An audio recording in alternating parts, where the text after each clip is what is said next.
Hello everyone, good evening, welcome to glance academy. दोस्तों, आज की इस क्लास में हम लोग कवर करेंगे इंडियन इकोनॉमिक के शॉर्ट नोट्स। क्योंकि जिस प्रकार से हम लोगों ने घटना चक्र पूर्वालोकन के शॉर्ट नोट्स बनाए थे, चाहे वो हिस्ट्री हो, पॉलिटी हो, ज्योग्राफी हो, साइंस हो या एनवायरनमेंट हो, और बहुत सारे लगभग हजारों लोगों ने उस पर कमेंट किए, हजारों लोगों ने डिमांड की थी कि सर इसके साथ इंडियन इकोनॉमी और यूपी स्पेशल भी आ जाए, क्योंकि बहुत ही हेल्पफुल सीरीज है। ये डायरेक्टली आपको यूपी पीसीएस प्रीलिम्स में, आरओ प्रीलिम्स और मेंस दोनों में बहुत हेल्प करेगी। और ऑलरेडी इसने 11 फरवरी के आरओ प्रीलिम्स का जो एग्जाम हुआ था, जो पेपर लीक हो गया था, उसमें 50-55 से अधिक प्रश्न डायरेक्टली शॉर्ट नोट से आ गए थे जीएस के पेपर में। तो उम्मीद करता हूं कि इस बार भी ये आपके लिए बहुत बेनिफिशियल रहेगी, क्योंकि इससे आप मास्टर रिवीजन, क्विक रिवीजन दोनों कर पाएंगे। और इसी कड़ी में इकोनॉमिक्स के आपके घटना चक्र के नोट्स आ चुके हैं, 2 क्लासेस हो चुकी हैं, और आप इसकी पेड पीडीएफ को परचेस कर सकते हो वीडियो के नीचे दिए गए व्हाट्सएप नंबर से।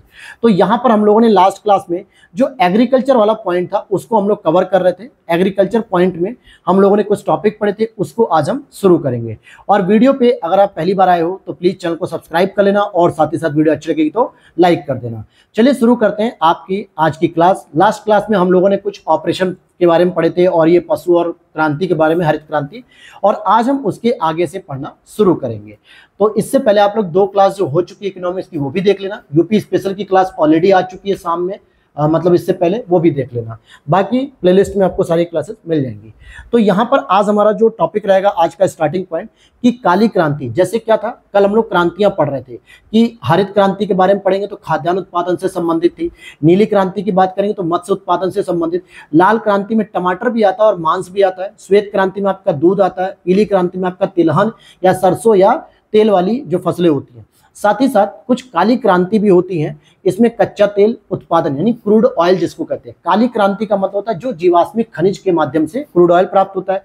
ग्रे क्रांति की बात करेंगे तो ये उर्वरक, फर्टिलाइजर से संबंधित है। और गोल्डन क्रांति की बात करेंगे तो बागवानी और शहद उत्पादन से संबंधित हो जाएगा। तो ये क्रांतियों के बारे में यहाँ पे पढ़ना था। नोट यहाँ पर करना है आपको कि अमेरिकी वैज्ञानिक नॉर्मन ई बोरलॉग को हरित क्रांति का जनक माना जाता है, और 1970 में इन्हें शांति का नोबेल पुरस्कार भी दिया गया था। क्योंकि इनके द्वारा जब हरित क्रांति को जन्म दिया गया, यानी हरित क्रांति शुरू की गई, तो सबसे बड़ी जो समस्या थी विश्व में वो थी हमारी भुखमरी की, गरीबी की। उसको कम करने में बहुत बड़ा योगदान दिया, क्योंकि हरित क्रांति के माध्यम से खाद्यान्न का उत्पादन बढ़ा, और किसी भी मात्रा में फिर हमने गरीबी और साथ ही साथ भुखमरी की समस्या को कम करने का पूरा प्रयास, सहयोग किया। इसीलिए इनको नोबेल प्राइज दिया गया। और भारत में इसी तरीके के कार्यकर्ता हैं एमएस स्वामीनाथन जी, जिनका अभी पिछले वर्ष सितंबर 2023 में ही निधन हो गया। आगे देखते हैं, भारत में हरित क्रांति का प्रारंभ 1966 में माना जाता है। कौन सी पंचवर्षीय योजना में था, जरा ये आप लोग कमेंट कर दीजिएगा, क्योंकि आपको पता होना चाहिए इस तरीके के प्रश्न आते हैं जो पुरानी योजनाओं से भी संबंधित होते हैं, जो डायरेक्टली आपको किसी भी जगह, किसी भी सोर्स में नहीं मिल पाते हैं। सबसे बेस्ट होता है घटना चक्र के सोर्स को पढ़िए, और अगर आप घटना चक्र पूर्वालोकन खुद से पढ़ पाते हैं तो सबसे बेस्ट ऑप्शन है। लेकिन अगर पूरी बुक नहीं पढ़ पा रहे, 616 पेज की बुक को, तो आप हमारे 100 पेज से भी कम पेज में शॉर्ट नोट्स को कवर कर सकते हैं। इसकी पीडीएफ को लेकर बार बार रिवीजन कर सकते हैं। क्लासेस के माध्यम से उसके जो एक्स्ट्रा ऑर्डिनरी फैक्ट हैं, एक्स्ट्रा पॉइंट्स हैं, उसको आप समझ सकते हैं, जो आपके इकोनॉमिक्स के क्वेश्चन को बिल्कुल सही कर देगा। टॉपिक पे दोबारा चलते हैं। यहां पर देखेंगे कि भारत में हरित क्रांति 1966 में शुरू की गई थी। मुख्य रूप से इसका जो शुभारंभ था पंजाब, हरियाणा और पश्चिमी यूपी में ही था। भारत में हरित क्रांति लाने में कृषि विश्वविद्यालय पंतनगर का इंपॉर्टेंट रोल था। क्यों? क्योंकि 1951 में पंडित जवाहरलाल नेहरू जी के द्वारा इसका उद्घाटन किया गया था पंतनगर में, जो गोविंद बल्लभ पंत कृषि विश्वविद्यालय के नाम से जाना जाता है। और ये तत्कालीन समय में उत्तर प्रदेश के अधीन था, क्योंकि गोविंद बल्लभ पंत जी हमारे उत्तर प्रदेश के मुख्यमंत्री थे। उन्हीं के याद में इसको शुरू किया गया था। लेकिन जब सन 2000 में उत्तराखंड अलग हो गया, तो ये पंतनगर का जो क्षेत्र है वो उत्तराखंड में चला गया, और इसमें इस यूनिवर्सिटी का बहुत बड़ा रोल था। तत्कालीन प्रधानमंत्री इंदिरा गांधी जी और तत्कालीन कृषि मंत्री सी सुब्रमण्यम भी थे, जिस समय यह आपकी हरित क्रांति को लॉन्च किया गया था। अब जैसे यहाँ पे चैप्टर नंबर 4 है आपके घटना चक्र में, कृषि और उससे संबद्ध क्षेत्र, तो वहां से रिलेटेड बहुत सारे जो इंपॉर्टेंट फैक्ट है, कॉन्सेप्चुअल प्रश्न है, डाटा है, वो चीजें यहाँ पर हम लोग कवर कर रहे हैं, कि ताकि जब रिपीट होती है चीजें तो आपको गलत नहीं होनी चाहिए, क्योंकि आपको पहले से पता रहनी चाहिए। 20वीं शताब्दी के 60वें दशक के अंतिम दौर की हरित क्रांति की प्रकृति का सबसे उचित वर्णन क्या? बीज, उर्वरक, जल तकनीक करता। मतलब क्या है कि बीज को अच्छी क्वालिटी का बनाया गया, हाई प्रोडक्शन बीज बनाया गया, जिससे हाई यील्डिंग प्रोडक्शन की बात होती है कि अधिक मात्रा में हमें उत्पादन मिला। दूसरा, उर्वरक जो है कि बहुत अच्छे क्वालिटी के बनाए गए, जबकि उर्वरकों का प्रयोग बहुत ज्यादा किया जाने लगा, पेस्टिसाइड, जिससे भूमि की उत्पादकता थोड़ी थोड़ी कम हुई, उसकी गुणवत्ता में कमी आई और साथ ही साथ जल का भी दोहन किया गया, बड़ी मात्रा में सिंचाई की गई। और यही वजह है कि पंजाब, हरियाणा और पश्चिमी यूपी में नहरों के माध्यम से, ट्यूबवेल्स के माध्यम से सबसे अधिक सिंचाई की जाती है। तो ये सारी चीजें वहां पे शुरू की गई। फिर अगर हम आगे देखें, हरित क्रांति से सर्वाधिक जो लाभान्वित राज्य थे वो एक था पंजाब, हरियाणा और पश्चिमी यूपी। इसका एक परिणाम यह भी हुआ दोस्तों कि हरित क्रांति से क्षेत्रीय असमानताएं भी विकसित हुई। आप देखो कैसे पंजाब और हरियाणा के जो किसान हैं वो बाकी भारत के जो किसानों से काफी संपन्न हैं, काफी बड़े बड़े घर, खेती, बंगले, हर चीज है उनके पास। और वहीं पश्चिमी यूपी के भी कुछ ऐसे किसान हैं, लेकिन बाकी आप देख लो बिहार के, झारखंड के, बंगाल के, एमपी के, पूर्वी यूपी के बहुत जगह के किसान बहुत पिछड़े हैं, बहुत छोटी जो है कि जोत के काश्तकार होते हैं। तो ये एक क्षेत्रीय असमानता भी इसने पैदा कर दी। प्रधानमंत्री जी के द्वारा प्रस्तावित सेकंड हरित क्रांति में सम्मिलित किया गया भारतीय कृषकों को सार्वभौमिक कृषि व्यापार में, क्योंकि जब पहली कृषि क्रांति थी, हरित क्रांति, जो कि गेहूं पर ज्यादा फोकस करती थी 1966 के दौरान, फिर जब दूसरी कृषि क्रांति लाई गई, हरित क्रांति 1980 के दशक के आसपास, तो उस समय इसमें चावल की फसल पे ज्यादा फोकस किया गया और दूसरा यह भी फोकस किया गया कि पूरे भारत के किसानों को इससे लाभान्वित किया जा सके। फसल के पश्चात खाद्यान्न में क्षति को कम से कम करना, यह भी इसका दूसरा टारगेट था। पहला टारगेट तो ये था ही था, दूसरा ये भी था, और तीसरा था फसल के भंडारण में सुधार करना, क्योंकि हरित क्रांति की वजह से फसल का उत्पादन बहुत अधिक होने लगा, जिससे भुखमरी की समस्या तो कम होने ही लगी। लेकिन जब हमने अधिशेष का उत्पादन करना शुरू किया, अधिशेष का मतलब फसल इतना अधिक उत्पादित हुआ कि लोगों के प्रयोग करने के बाद भी बचने लगा, तो उसको स्टोर करने के लिए हमें कोल्ड स्टोरेज जैसे जो है कि स्टोर चाहिए थे, और जिसके सुधार करने की प्रक्रिया शुरू की गई। और इसी दौरान जब जो भी क्षति हो रही थी, उस क्षति से निपटने के लिए एक नई प्रकार की फार्मिंग की पद्धति लाई गई थी, जिसे हम लोग जैविक खेती या ऑर्गेनिक फार्मिंग कहते हैं। यहाँ पे ये पर्यावरण को संरक्षण में सबसे इंपॉर्टेंट रोल प्ले करती है कि पर्यावरण का संरक्षण करती है, साथ ही साथ ये मृदा, पारिस्थितिकी तंत्र और लोगों के स्वास्थ्य के अनुकूल भी होती है, क्योंकि इसमें किसी भी प्रकार का केमिकल फर्टिलाइजर यूज नहीं किया जाता, केमिकल पेस्टिसाइड्स का यूज नहीं किया जाता, और जो इन सिंचाई के माध्यम से जो अपरदन होता था मृदा का, या फिर पेस्टिसाइड्स और केमिकल फर्टिलाइजर से जो मृदा की गुणवत्ता में क्षरण होता था, ये भी कम होने लगा और मृदा की भी स्वास्थ्य अच्छे हो गए। अर्थात ऑर्गेनिक फार्मिंग जो होती है, इसमें जो खाद वगैरह होती है ना, वो गोबर वगैरह डाली जाती है, जो खाद होती है नेचुरल खाद होती है।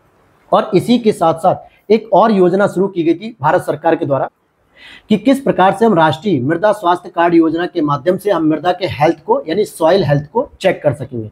इसका शुभारंभ किया गया था 19 फरवरी 2015 को।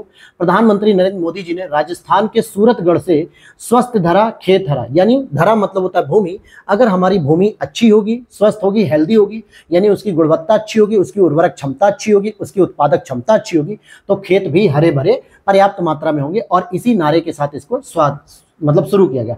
तो ये इसकी टैगलाइन हो गई। उद्देश्य क्या था इस योजना का? उद्देश्य था दोस्तों किसानों को उनकी भूमि की गुणवत्ता के विषय में जागरूक करना कि आपकी जो भूमि है वो कितनी गुणवत्तापूर्ण है, कितनी नहीं है, और साथ ही साथ उर्वरकों के अति प्रयोग से रोकना। जो बार बार जो हम फर्टिलाइजर का प्रयोग करते हैं प्रोडक्शन के लिए, यूरिया वगैरह डालते हैं, डीएपी डालते हैं, इनको कम करना जाए और कृषि को अधिक उत्पादक यानी प्रोडक्टिव बनाया जा सके। धारणी और पर्यावरण के प्रति भी लोचशीलता बनाए रखी जाए कि जरूरत पड़ने पर आप ऐसी फसलों का उत्पादन मत करो जिससे पर्यावरण को क्षति पहुंच रही है। आप ऐसी फसल का उत्पादन करो जिसमें आपको प्रॉफिट भी अधिक है, पर्यावरण का संरक्षण भी अधिक होगा और कम से कम खादों का प्रयोग किया जाएगा, जिससे मृदा की भी गुणवत्ता बनी रहेगी। तो इन सभी चीजों की जानकारी दी गई थी। भारत में पहला कृषि विज्ञान केंद्र केवीके यानी कि कृषि विज्ञान केंद्र 1974 में पुदुचेरी में स्थापित किया गया था। और इसी तरीके की एक और योजना है प्रधानमंत्री फसल बीमा योजना। बहुत बार पूछा जाता है प्रधानमंत्री फसल बीमा योजना। एक होता है प्रधानमंत्री किसान सम्मान निधि, जो आपको 6,000 रुपए दिए जाते हैं, जिसको हमने लास्ट लेक्चर में कवर किया था। 2-2 हजार रुपए प्रति 3-4 महीने पे दिए जाते हैं, ठीक है, पूरे साल में 6,000 रुपए मिलते हैं। ठीक उसी प्रकार से फसलों का भी बीमा किया जाने लगा। अच्छा, बीमा कब करते हैं? जैसे मान लो हम कहते हैं ना, आप अपना हेल्थ इंश्योरेंस करा लो, हेल्थ बीमा करा लो, हाउसिंग बीमा करा लो। इसका मतलब क्या है कि जब आपकी सेहत खराब होगी, जब आपकी तबीयत खराब होगी, तो आपके ऑपरेशन का, इलाज का खर्चा संबंधित कंपनी उठाएगी जिसके लिए आपने बीमा पॉलिसी ली थी, क्योंकि आप उसमें कुछ ना कुछ पैसे जमा कर रहे थे।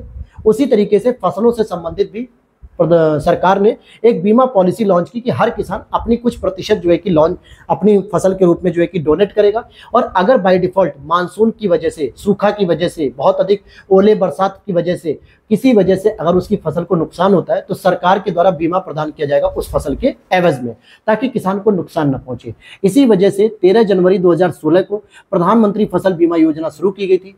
कृषि क्षेत्र में जो व्याप्त अनिश्चितताएं थी, उसकी जो समस्याएं होती थी, उसका समाधान प्रस्तुत किया गया। अब जैसे कई बार होता है कि मानसून ही हमारे यहाँ बहुत लेट आता है, बारिश बहुत अच्छी से नहीं होती है, सूखा पड़ जाता है, जिसकी वजह से फसल का उत्पादन नहीं हो पाता, तो ऐसे में किसान को नुकसान होता है। और इस समय इसके अंतर्गत जो बीमा की किस्त है, खरीफ फसलों के लिए लगभग 2% है, रबी फसलों के लिए 1.5% है, और वार्षिक वाणिज्यिक और बागवानी फसलों के लिए 5% है। तो ये जरा प्रतिशत याद रखना, ये मिलान करने के लिए यूपीएससी में पूछा जा चुका है और यूपी पीसीएस में भी पूछा जा सकता है। खरीफ फसल के लिए कितना दोस्तों? 2.0%, रबी फसलों के लिए 1.5%, और वाणिज्यिक फसल जो कि सबसे अधिक नकदी कैश का फ्लो करती है, यानी पैसे कमाते हैं जिससे हम, तो उसके लिए 5% था। नेक्स्ट देखेंगे, भारत में फसल बीमा हेतु प्रथम प्रयास 1 अप्रैल 1985 को किया गया था। खरीफ फसल के दौरान किया गया, जब भारत सरकार द्वारा व्यापक फसल बीमा योजना का शुभारंभ किया गया था। हालांकि ये योजना इतनी लाभदायी नहीं रह पाई, इतनी जो है कि सफलताएं अर्जित नहीं कर पाई थी, जिसकी वजह से 2016 में दोबारा इस प्रकार की योजना को शुरू किया गया मोदी जी के द्वारा। आगे देख लेते हैं, अब हम जरा अगले पॉइंट पर देखते हैं। व्यापक फसल बीमा योजना के स्थान पर राष्ट्रीय कृषि बीमा योजना शुरू की गई थी फिर 1999 में। जब आपकी 1984 की योजना फेल हो गई तो 1999 में शुरू किया गया, और इसका भी उद्देश्य था कि सूखा, बाढ़ या ओलावृष्टि, इनसे, या चक्रवात हो गया, आग हो गया, कीट जो कीड़े वगैरह लग जाते हैं, या प्राकृतिक आपदा से फसलों को जो भी क्षति होगी उसके संबंध में कृषकों को संरक्षण दिया जाएगा, किसानों को मुआवजा दिया जाएगा एक तरीके से बीमा के तौर पे, कि उनको नुकसान न हो पाए ज्यादा। वर्तमान में पीएम फसल बीमा योजना ने इसे भी प्रतिस्थापित कर दिया, यानी कि सबसे पहले जो लगाया गया था 1984 में, जब वो फेल हुआ तो 1999 का है, जब ये भी फेल हो गया तो 2016 में प्रधानमंत्री फसल बीमा योजना शुरू कर दी गई है। आगे देखते हैं, भारत में फसल बीमा योजना 1985 में प्रारंभ की गई, यह बात सही है।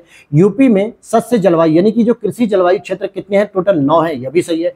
और काम के बदले अनाज कार्यक्रम 1977 में शुरू किया गया, क्योंकि भारत में पहले भुखमरी बहुत थी, गरीबी बहुत थी, और भारत के लोग जो है कि अभी भी, हालांकि सरकार के अकॉर्डिंग तो 80 करोड़ गरीबों को आज भी मुफ्त अनाज दिया जा रहा है, तो हम मान के चले कि 80 करोड़ गरीब आज भी हैं। लेकिन 1977 की, जिसमें इंदिरा गांधी जी की गवर्नमेंट थी, उससे समय की बात करें, या यूं कहें कि जब हम एक तरीके से भारत, पाकिस्तान और बांग्लादेश के युद्ध से अभी निकले ही थे, 1971 में हमने बांग्लादेश को आज़ाद कराया, बहुत सारी हमारी आर्थिक शक्ति कमजोर हो गई थी, ऐसे में हम भुखमरी को दूर नहीं कर पा रहे थे, लोगों को भोजन नहीं दे पा रहे थे। तो उस समय एक नई योजना शुरू की हमने, काम के बदले भोजन, यानी आप काम करो सरकार के लिए, समाज के लिए, और आपको बदले में भोजन मिलेगा। तो इस योजना को 77 में शुरू किया गया। अब यहां पर आप कंफ्यूज हो सकते हो, ध्यान देना, तो जरा इस योजना के बारे में जान लो, हरियाली योजना के बारे में। जनवरी 2003 में तत्कालीन प्रधानमंत्री अटल बिहारी जी के द्वारा 2000 करोड़ रुपए की लागत से इसको शुरू किया गया। इसका उद्देश्य था जल संग्रहण योजनाओं का क्रियान्वयन करना, वर्षा जल का संचयन करना, पेयजल समस्या का निवारण, और सिंचाई हेतु जल की व्यवस्था और वृक्षारोपण को प्रोत्साहन देना। और यही प्रश्न हरियाली मिशन के नाम से 2016 में जब लॉन्च किया गया था, यूपी पीसीएस के प्रीलिम्स 2022 के प्रश्न में पूछ लिया गया था किससे संबंधित है। बहुत सारे लोगों ने इसको वृक्षारोपण से जोड़ दिया कि ये हरियाली को बढ़ाएगा, लेकिन वो गाँव में या गांव के लोगों को जल के संग्रहण करने की क्षमता से संबंधित था, और यह भी वही प्रश्न बना हुआ है। फिर आगे देखते हैं, पीएम कुसुम योजना क्या होती है? प्रधानमंत्री किसान ऊर्जा सुरक्षा एवं उत्थान महाअभियान, ये इसकी फुल फॉर्म हो गई। इसका उद्देश्य था कि सौर ऊर्जा की स्थापना, जो सोलर पैनल लगाए जाते हैं जगह जगह पे, जिसके माध्यम से इलेक्ट्रिसिटी वगैरह या एनर्जी को प्रोड्यूस किया जाता है, तथा पंप सेटों को सौर ऊर्जा से जोड़कर किसानों की डीजल पर निर्भरता को कम करना है। क्योंकि जितनी भी सिंचाई के लिए जो वो पंप सेट लगाते हैं, ट्यूबवेल वगैरह लगाते हैं, उसको चलाने के लिए क्या करना पड़ता है? हमें डीजल की आवश्यकता पड़ती है। लेकिन क्यों ना अगर हम उन सभी पंप सेलों को, यानी कि सोलर पैनल से जोड़ दें, कि धूप में सोलर पैनल हीट पैदा करेंगे, हीट से एनर्जी पैदा होगी, इलेक्ट्रिसिटी आएगी, और उससे वो आपके ट्यूबवेल्स या पंप जो थे वो चलने लगेंगे, जिससे पानी की निकासी होगी और आपकी खेतों की सिंचाई हो सकेगी। तो ये अच्छी योजना थी। 2019 में इसको शुरू किया गया था। कब शुरू किया गया दोस्तों? 2019 में। अगला प्रश्न है, राष्ट्रीय भूमि अभिलेख आधुनिकीकरण कार्यक्रम। ये कई बार पूछा जा चुका, इंपॉर्टेंट है। 21 अगस्त 2008 में, हालांकि देखिए लगभग ये 14 साल पुरानी जो है कि 14 नहीं, लगभग 16 साल पुरानी योजना है, लेकिन आज भी ये रिलेवेंट है, इसको बार बार पूछा जा रहा है। और इसी का नाम परिवर्तित करके अब क्या कर दिया गया, डिजिटल इंडिया भूमि अभिलेख आधुनिकीकरण कार्यक्रम कर दिया गया। और ये किस बजट में इसकी घोषणा की गई थी, जरा इसको बताइएगा आप लोग कमेंट सेक्शन में। नेक्स्ट अगर हम बात करें प्रधानमंत्री कृषि सिंचाई योजना, ये भी देखिए, मैं ये मानता हूं कि भारत के कृषि सेक्टर में बहुत ही ड्रास्टिक चेंज यानी कि जबरदस्त परिवर्तन करने में प्रधानमंत्री नरेंद्र मोदी जी का बहुत बड़ा योगदान रहा है। बहुत सारी ऐसी उन्होंने योजनाएं निकाली जो किसानों के लिए लाभकारी थी और किसानों के बहुत सारी जो है कि मतलब जो निर्भरताएं थी उनको कम किया, जिससे प्रधानमंत्री जी का जो लक्ष्य था कि किसानों की आय दोगुनी करना 2022 तक, हालांकि संपूर्ण रूप से नहीं हो पाया, लेकिन बहुत सारे मात्रा में किसानों को फायदा मिला है। पीएम कृषि सिंचाई योजना की बात करें तो इसका जो कार्य है जल निकायों की मरम्मत करना और नवीनीकरण करना, अर्थात जो जल निकाय है जैसे ट्यूबवेल्स वगैरह होगा, जो गवर्नमेंट ट्यूबवेल होगा या जो प्राइवेट सेक्टर के होगा, इनकी मरम्मत करना और इनको नवीनीकरण करना। साथ ही साथ इसमें कुओं का भी निर्माण किया जाएगा। तीसरा, जल भृतों के पुनर्भरण में वृद्धि, यानी कि जो ग्राउंड वाटर को कंज्यूम करने की बात की जा रही है। और वर्षा संचयन संरचनाओं का भी निर्माण किया जाएगा कि जगह जगह प्रत्येक गांव में या प्रत्येक नगर पंचायतों में आपको वर्षा संचयन के लिए तालाब वगैरह जो भी चीजें खोदी जाएंगी, जिसमें हम वर्षा के जल को संचित करेंगे। और इसको शुरू किया गया था जुलाई 2015 में। और मोटो क्या था, हर खेत को पानी, यानी इसका ये टारगेट था कि इससे हम हर खेत को पानी दे पाएंगे। वहीं आगे देखते हैं कि यूपी में यूपी कृषि विविधीकरण परियोजना, जिसको हम यूपी हास्य के नाम से भी जान लेते हैं, ये प्रायोजित की गई थी वर्ल्ड बैंक के द्वारा। हालांकि अब ये प्रश्न इतना रिलेवेंट नहीं रह गया, लेकिन लिख दिया गया था आप लोगों के लिए। नेक्स्ट है 1 अप्रैल 2020 को भारत सरकार द्वारा शुरू की गई अटल भूजल स्कीम। ध्यान देना, अटल भूजल स्कीम में सहायता उपलब्ध करवाने वाली जो संस्था है वो वर्ल्ड बैंक है। यानी वर्ल्ड बैंक के स्पॉन्सर्ड के माध्यम से या वर्ल्ड बैंक के सहयोग के माध्यम से हम अटल भूजल स्कीम को शुरू कर चुके हैं। और जिसमें क्या होता है, अप्रैल 2020 में शुरू किया गया भारत सरकार के द्वारा। अच्छा, ट्यूबवेल से सिंचाई करने में सर्वाधिक कौन सा राज्य पहले नंबर पे आता है? यूपी में। यूपी में सर्वाधिक ट्यूबवेल से सिंचाई होती है। हैंडबुक ऑफ एग्रीकल्चर भारतीय कृषि अनुसंधान परिषद ICAR के द्वारा प्रकाशित होती है, Indian council of agriculture research के द्वारा, जिसका हेडक्वार्टर नई दिल्ली में है। यूपी कृषि अनुसंधान परिषद यानी UP council of agriculture research Lucknow में स्थित है और इसकी स्थापना 1989 में की गई थी, जबकि ICAR की स्थापना नई दिल्ली में की गई, यानी हेडक्वार्टर इसका कहां पे, नई दिल्ली। अगला पॉइंट है इसी में, यूपी में कृषक समृद्धि आयोग की स्थापना। देखो ये फिर से पूछा जा रहा है, यूपी में कृषक समृद्धि आयोग की स्थापना नवंबर 2017 में की गई थी और उद्देश्य था कि 2022 तक इसको किसानों की आय को दोगुना कर दिया जाएगा। इसमें जो मुख्यमंत्री होते हैं वो आपके क्या होंगे, इसके अध्यक्ष बनते हैं। भारतीय राष्ट्रीय कृषि सरकारी विपणन संघ अर्थात national agricultural cooperative marketing federalism of India या फेडरेशन ऑफ इंडिया, जिसको हम लोग नाफेड बोलते हैं, इन शॉर्ट में हम लोग नाफेड बोलते हैं। ये आपने नाम कई बार सुना होगा। इसके बारे में बात करेंगे तो ये कृषि विपणन से संबंधित है। विपणन मतलब क्या होता है, बाजार करना, अर्थात कृषि के जो उत्पादन होते हैं उनका बाजार करना, आयात या निर्यात करना। और इसकी स्थापना 2 अक्टूबर 1958 को की गई थी। यह शीर्ष सहकारी संगठन है। साथ ही साथ इसका कार्य होता है कृषि वस्तुओं का प्रबंधन करना, वितरण करना, निर्यात और आयात करना। तो ये नाफेड संस्था जो होती है वो शीर्ष सहकारी यानी कोऑपरेटिव बॉडीज होती है। नाफेड के बारे में और भी जानकारी लेते हैं, जैसे नाफेड हो गई, स्टेट ट्रेडिंग कॉर्पोरेशन, और MMTC भारत में कृषि उत्पादों का निर्यात करने वाली संस्था है। तो भारत में कृषि उत्पाद कौन निर्यात करता है, नाफेड भी करती है। जबकि इफ्को की बात करेंगे, इफ्को चौक आपने मेट्रो सुना होगा नई दिल्ली में, वहां पे रासायनिक उर्वरक के उत्पादन, निर्यात और आयात करने वाली संस्था है। कहने का मतलब हो गया कि नाफेड हो गई, स्टेट ट्रेडिंग कॉर्पोरेशन हो गया, MMTC हो गया, ये सभी तो कृषि से संबंधित प्रोडक्शन को क्या करते हैं, निर्यात करते हैं। जबकि इफ्को क्या करती है, इस कृषि प्रोडक्शन के लिए जो उत्पादन को बढ़ाने के लिए जो उर्वरक होते हैं, फर्टिलाइजर होते हैं, इनका प्रोडक्शन करती है ये, और उसका निर्यात आयात भी करती है। आगे देखते हैं, भारत के अधिकतर भागों में कृषि उत्पादों के बाजार को राज्यों द्वारा अधिनियमित कृषि उत्पाद विपणन समिति अधिनियम के अधीन विकसित और संचालित किया था, APMC एक्ट जिसको कहते हैं, एग्रीकल्चर प्रोडक्शन मार्केटिंग कमेटी जिसे हम कह सकते हैं। तो इसके अधीन ही इसे संचालित किया जाता है। अच्छा, गोल्डन राइस के बारे में आपने सुना होगा कि गोल्डन राइस में किस चीज की मतलब प्रचुरता मिलती है, तो विटामिन A की प्रचुरता मिलती है। 1960 में स्थापित भारत का प्रथम कृषि विश्वविद्यालय कौन सा था, तो पंतनगर यूके मतलब उत्तराखंड की बात हो रही है, यूनाइटेड किंगडम नहीं। और प्रथम कृषि विश्वविद्यालय कौन सा था, गोविंद वल्लभ पंत कृषि विश्वविद्यालय। भारतीय सब्जी अनुसंधान संस्थान यानी Indian institute of vegetable research institute कहाँ पे, ये वाराणसी में स्थित है। कहाँ पर, वाराणसी में। नेक्स्ट आपसे पूछा जा रहा है केंद्रीय खाद्य प्रौद्योगिकी अनुसंधान संस्थान यानी कि CFTRI काउंस central food technology research institute, ये मैसूर में स्थित है, मैसूर यानी कर्नाटक में स्थित है। National academy of agriculture management, इसकी बात करेंगे तो हैदराबाद में स्थित है, जो कि राष्ट्रीय स्तर की अकादमी है जो एग्रीकल्चर के मैनेजमेंट से संबंधित है। 1962 में स्थापित भारतीय चारागाह और चारा अनुसंधान संस्थान, जो कि आपके झांसी में स्थित है, यूपी के अंतर्गत 1962 में स्थापित की गई थी। फिर उसके बाद आप देखोगे 1971 में स्थापित अंतर्राष्ट्रीय आलू केंद्र, इसका मुख्यालय लीमा में स्थित है। अच्छा, इसी लीमा जो पेरू की राजधानी है। और अगर हम बात करें कि भारत के अंतर्गत भी एक अंतर्राष्ट्रीय आलू केंद्र की एक संस्था के रूप में खोला जा रहा है, तो उसको आगरा में खोला जा रहा है। कहाँ पे? आगरा में खोला जा रहा है। और भारतीय कृषि अनुसंधान परिषद यानी कि ICAR, Indian council of agriculture research के अनुसार कुछ घटनाएं कालक्रम में हुई हैं। जैसे अगर आप देखोगे कृषि विज्ञान केंद्र की स्थापना 74 में की गई, फिर प्रयोगशाला से खेत कार्यक्रम शुरू किया गया 79 में, फिर राष्ट्रीय कृषि तकनीकी परियोजना 1998 में, फिर राष्ट्रीय कृषि नव उन्मेषी परियोजना 2006 में। तो ये जो है कि ICAR के द्वारा स्थापित किए गए थे या व्यवस्थित किए गए थे Indian council of agriculture research के बारे में। नेक्स्ट अगर हम बात करेंगे यहाँ पे FRP, आपने दो मूल्य समझे होंगे दोस्तों। एक होता है आपका MSP, जो कि कृषि से संबंधित फसलों को दिया जाता है, और इसमें कितनी फसलें होती है? लगभग 24 फसलें होती हैं, जिसमें 2 बागवानी फसलें होती हैं या वाणिज्यिक फसलें कह दो, बाकी रबी फसलें और खरीफ फसलें होती हैं। ठीक है। और इसमें अगर हम बात करें MSP की, तो मिनिमम सपोर्ट प्राइस होता है, जिसको कृषि लागत आयोग के द्वारा जो है कि निर्धारित किया जाता है, परंतु जो कृषि लागत मूल्य आयोग है उसके द्वारा। परंतु अगर हम बात करें, अच्छा यहाँ पे ध्यान देना, इसमें MSP में जो है कि 22 फसलें होती हैं। वहीं पे गन्ने के लिए भी एक मूल्य दिया जाता है जिसको FRP कहते हैं, यानी फेयर रेन्यूमरेटिव प्राइस, यानी कि उचित और लाभकारी मूल्य।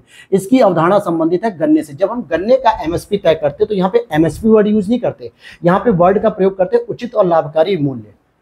आवश्यक वस्तु अधिनियम 1955 के तहत चीनी और गन्ना एक आवश्यक वस्तु है, हालांकि और भी वस्तुएं आवश्यक हैं। कृषि लागत एवं मूल्य आयोग की बात करें, CACP की बात करें, कृषि लागत और मूल्य आयोग यानी कि CACP की बात करेंगे, इनके द्वारा कुल 22 फसलों के लिए न्यूनतम समर्थन मूल्य की सिफारिश की जाती है। किसकी बात की जाती है? न्यूनतम समर्थन मूल्य की सिफारिश की जाती है, और इस सिफारिश के आधार पर ही सरकार द्वारा MSP की घोषणा की जाती है। तो कहने का मतलब हो गया कि ये जो न्यूनतम समर्थन मूल्य होता है, मिनिमम सपोर्ट प्राइस, ये खेती करने से पहले ही घोषित कर दिया जाता है। जैसे अगर खरीफ फसलों के लिए किया जा रहा है, तो खरीफ की फसलें कब बोई जाती है? जून जुलाई में बोई जाती है, मानसून आने पर। उससे पहले ही मार्च के आसपास या अप्रैल के आसपास MSP की लिस्ट आ जाती है कि भाई खरीफ की जो फसलें हैं उसके लिए भारत सरकार इतनी MSP दे रही है। और ऐसा इसलिए किया था ताकि किसान को पहले से पता चले कि भाई अगर मैं इस फसल की खेती कर रहा हूं तो सरकार मुझे MSP के तौर पे कितना पैसा दे सकती है।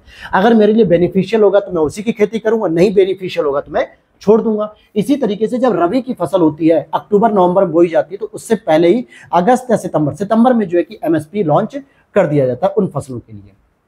समझ में आ गया आपको MSP और FRP क्या होता है?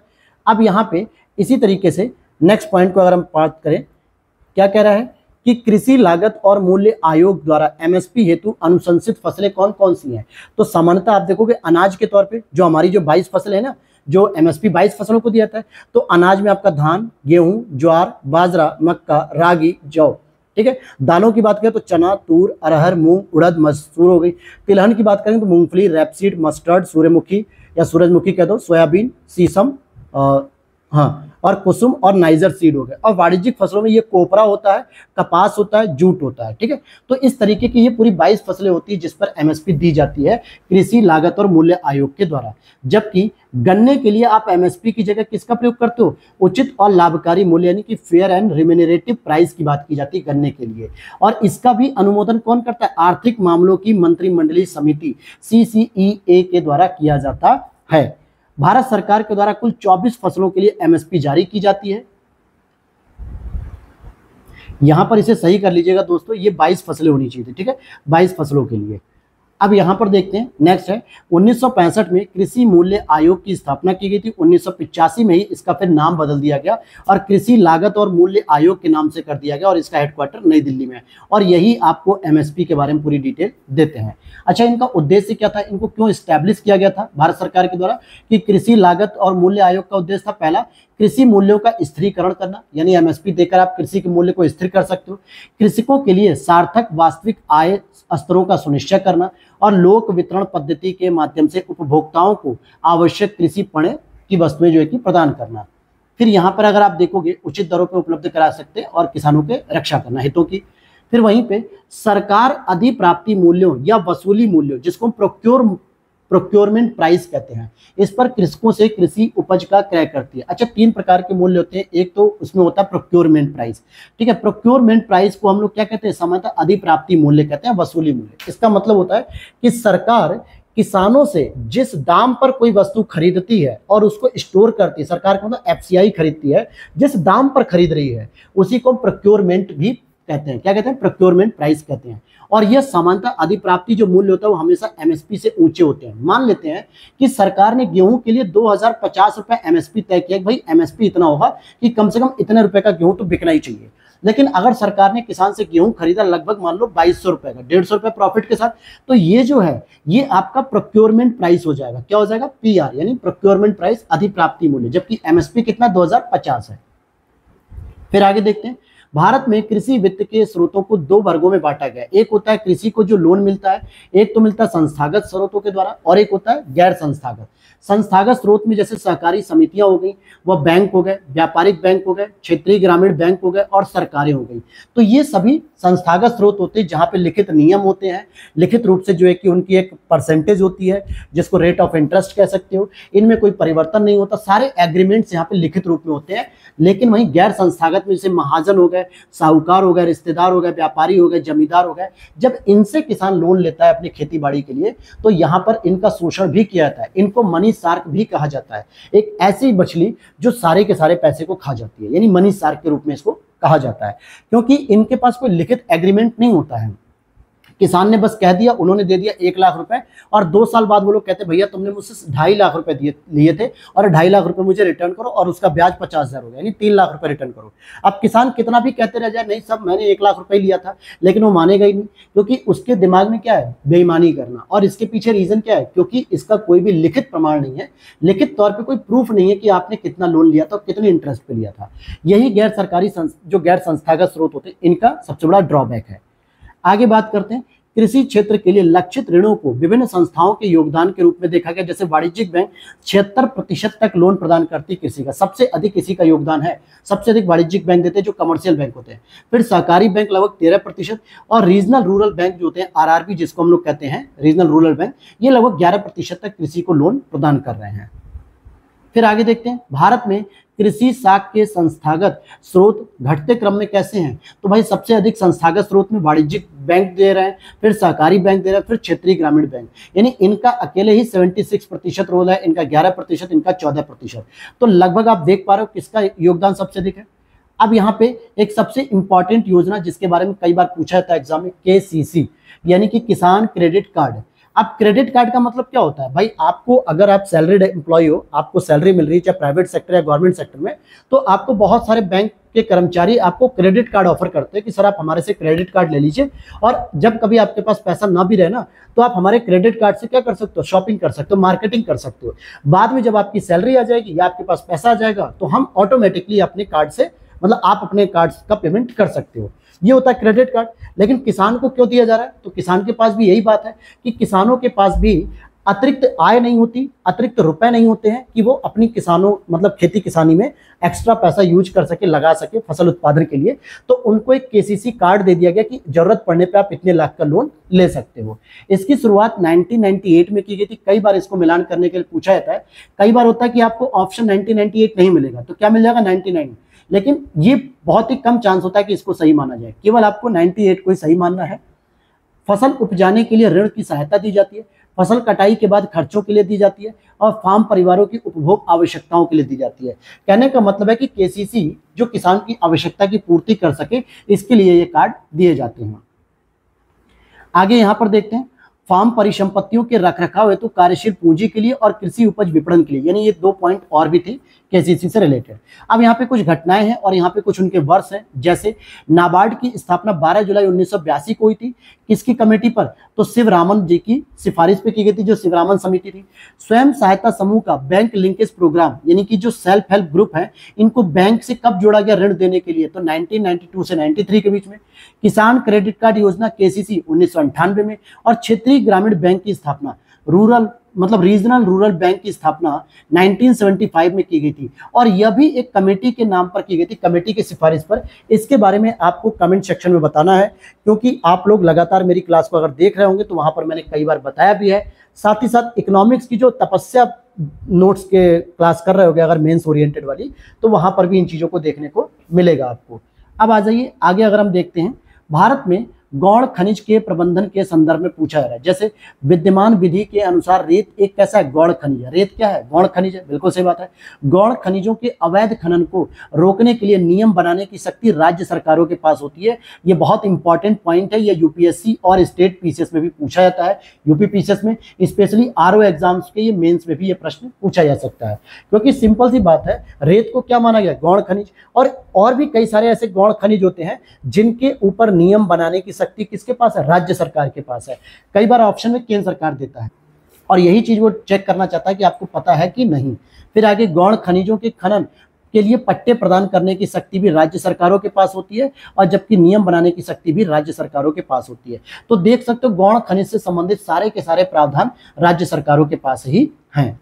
तो यहाँ पे आपका एग्रीकल्चर वाला पॉइंट खत्म हो चुका है, चैप्टर खत्म हो चुका है। अब हमारा नेक्स्ट चैप्टर शुरू होता है उद्योग क्षेत्र, यानी इंडस्ट्रियल सेक्टर के बारे में हम बात करेंगे।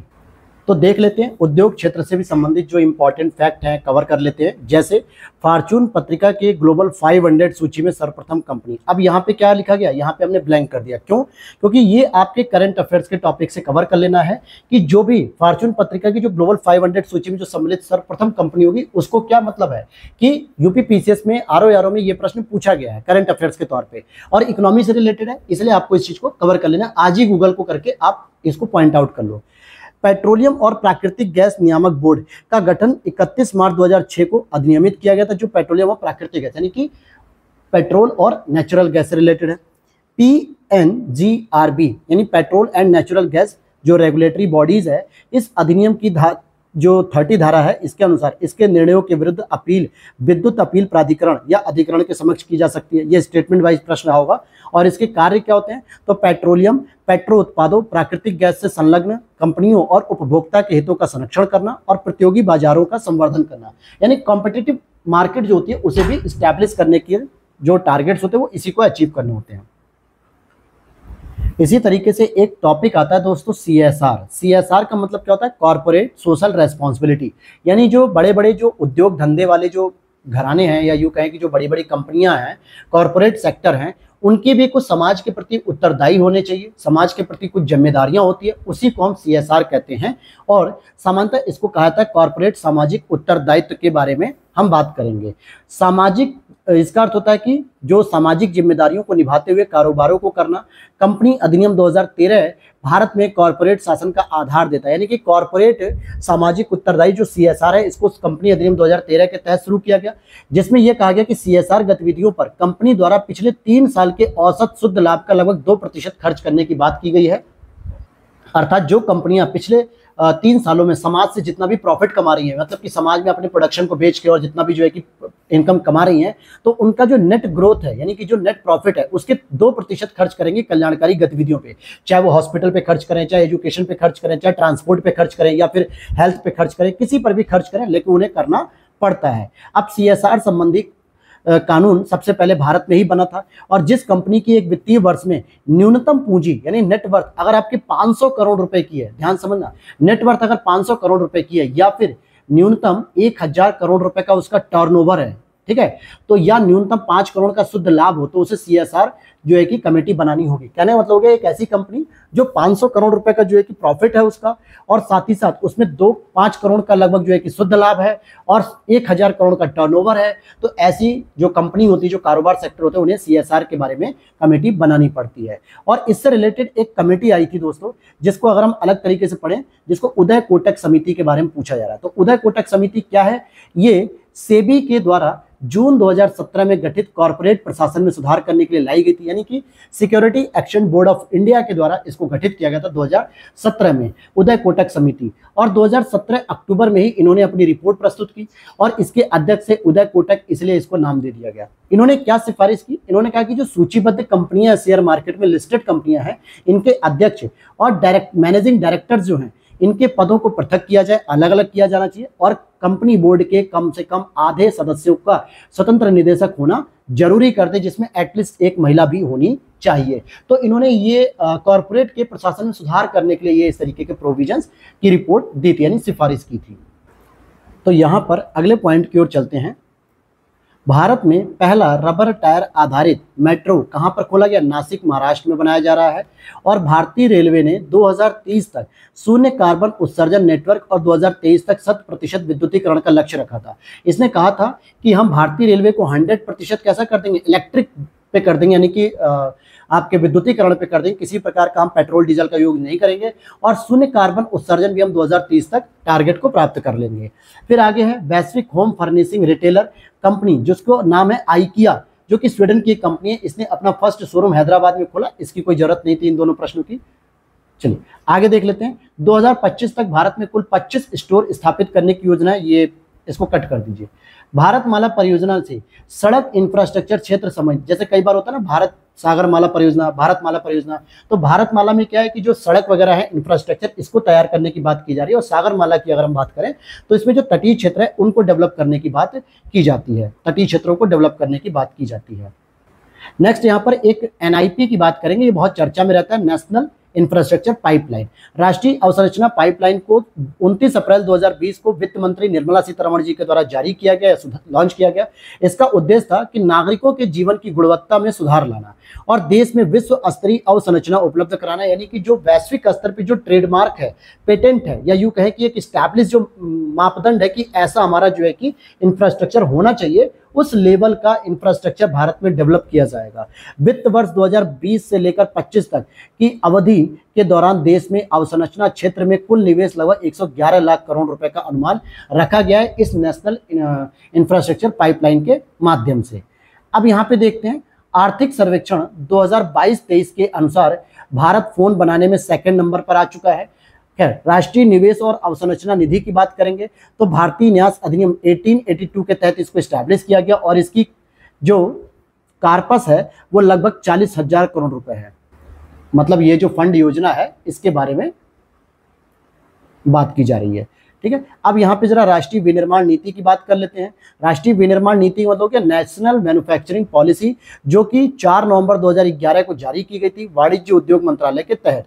इसका पहला उद्देश्य क्या था कि एक दशक में हम जीडीपी में विनिर्माण क्षेत्र का अंश बढ़ाकर लगभग 25% करेंगे। एक दशक का मतलब 2011 से 2020 तक के बीच में 100 मिलियन रोजगार का सृजन भी करना है।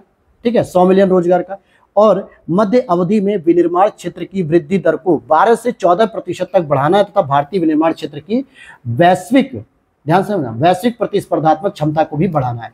तो ये इसके कुछ मेजर जो है कि टारगेट्स थे जिसे हमें अचीव करने के लिए स्टैब्लिश किया गया था। विनिर्माण क्षेत्र के विकास को प्रोत्साहित करने के लिए सरकार की नीति क्या है? जैसे राष्ट्रीय निवेश और विनिर्माण क्षेत्रों की स्थापना की गई। फरवरी 2021 में 4 क्षेत्र स्थापित किए गए। साथ ही साथ एकल खिड़की मंजूरी देने की बात की गई, सिंगल विंडो क्लियरेंस की सुविधा मिली, और प्रौद्योगिकी अधिग्रहण तथा विकास कोष की स्थापना की गई, जो कि आंध्र प्रदेश, तेलंगाना, ओडिशा और तमिलनाडु, इन 4 राज्यों में जो है कि इसकी स्थापना की गई थी। अब मेक इन इंडिया प्रोग्राम को पढ़ लेते हैं। इसका प्रश्न भी यूपीपीएससी से पूछा गया था 2022 के प्रीलिम्स में। 25 सितंबर 2014 को इसको शुभारंभ किया गया और इसका लोगो था शेर यानी लॉयन। उद्देश्य क्या है? नौकरशाही की निष्क्रियता को दूर किया जाए, जो नौकरशाही निष्क्रिय हो गई है, लाल फीताशाही को हटाना और उत्पादों को प्रतियोगी बनाना और ease of doing business index में सुधार करना और विनिर्माण की लागत को कम करना। यानी मैन्युफैक्चरिंग की जो कॉस्ट है वो अगर कम होगी तभी हमारे प्रोडक्शन की भी कॉस्ट क्या होगी? कम होगी। औद्योगिक विकास के लिए प्रोत्साहित प्रोत्साहन देने के लिए जो चलाए जा रहे कार्यक्रम है, जैसे इंडस्ट्रियल प्रमोशन हो सके, तो मेक इन इंडिया हो गया, ईज ऑफ डूइंग बिजनेस हो गया, स्टार्टअप इंडिया हो गया, ये कुछ और भी है, ऐसा नहीं कि केवल यही 3 है, और भी ऐसे प्रोग्राम चलाए जा रहे हैं जिससे इंडस्ट्रियल डेवलपमेंट को क्या किया जाए, प्रोत्साहित किया जाए। तो आज की क्लास में दोस्तों आज हम यहीं तक पढ़ेंगे, और कल की क्लास में हम लोग पढ़ेंगे डिजिटल इंडिया वगैरह के बारे में, और इसी तरीके से इंडस्ट्री को कवर करते हुए हम बाकी चैप्टर्स को भी कवर करेंगे। वीडियो अच्छी लगेगी तो लाइक कर देना, और डिस्क्रिप्शन बॉक्स में दिएगा व्हाट्सएप नंबर पे आप मैसेज करके इसकी डिटेल ले सकते हो और वहां से इसकी पीडीएफ को परचेस कर सकते हो। मिलते हैं नेक्स्ट वीडियो में। Thanks for watching.